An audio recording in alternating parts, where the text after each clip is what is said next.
आज से 10 वर्ष बाद किस प्रकार की स्किल्स की आवश्यकता होगी, किस प्रकार के कौशल की आवश्यकता होगी, यानी हम भविष्य कौशल 2035 के एक स्ट्रेटेजिक ओवरव्यू के बारे में बात कर रहे हैं।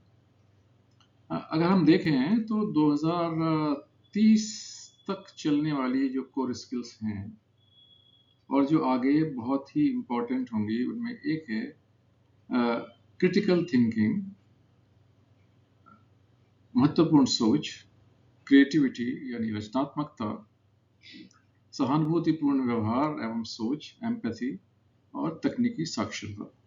ये 4 चीज़ें कोर स्किल्स के रूप में उभरेंगी, क्योंकि बढ़ते हुए परिवेश में या आते हुए परिवेश में जहाँ टेक्नोलॉजी और ह्यूमन बीइंग के एफर्ट्स मर्ज कर रहे हैं, वहाँ सोच में एक मूलभूत परिवर्तन की आवश्यकता होगी। आज हम किसी भी कंसेप्ट को एज सच एक्सेप्ट नहीं कर सकते हैं, हमें उसके लिए एक क्रिटिकल थिंकिंग और एवेल्युएशन चाहिए ही चाहिए। उसके बाद जो इमर्जिंग स्किल्स होंगी उसमें एथिकल एआई, नैतिक AI, ethical artificial intelligence, user experience जो कि एक बहुत इम्पॉर्टेंट चीज़ होगी फ्यूचर में,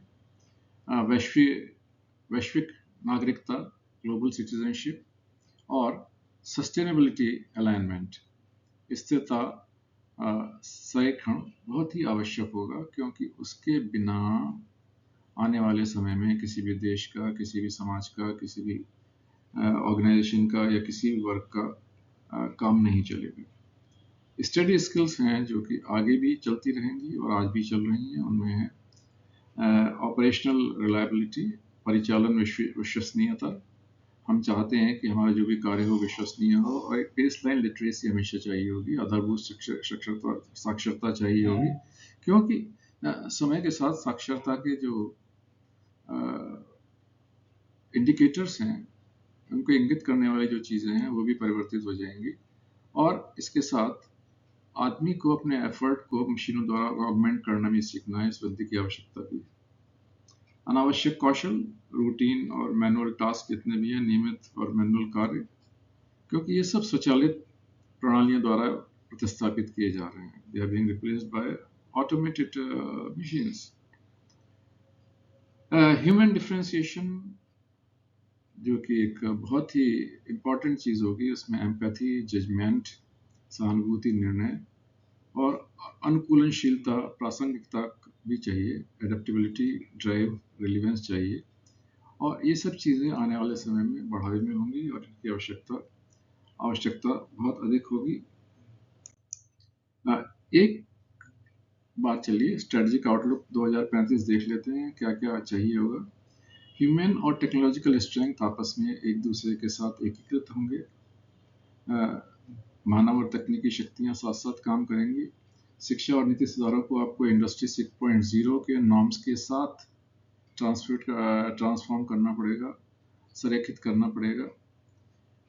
आपको हाइब्रिड मानव एआई सहयोग फ्यूचर में ज़रूरी होगा, और एडेप्टिव लाइफ लॉन्ग लर्निंग ज़रूरी होगी, यानी पूरी आजीवन सीखने की भी स्किल चाहिए होगी।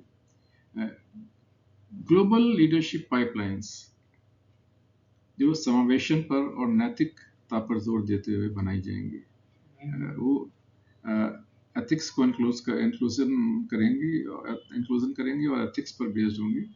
और नए जितने भी इनोवेशन इकोसिस्टम्स हैं वो इक्विटेबल और फ्यूचर रेडी सोसाइटीज़ के लिए होंगे, यानी न्याय संगत और भविष्य के लिए तैयार समाजों के लिए नवाचार परिस्थितियों का तंत्र बनेगा और उसका लाभ उठाया जाएगा। इसका अर्थ यह है कि समय के साथ हमें अपने आप को, हमारे यूनिवर्सिटी सिस्टम को, हमारे कॉलेज सिस्टम को, हमारे राजनीतिक सिस्टम को, सबके लिए तैयार करना होगा। Thank you very much.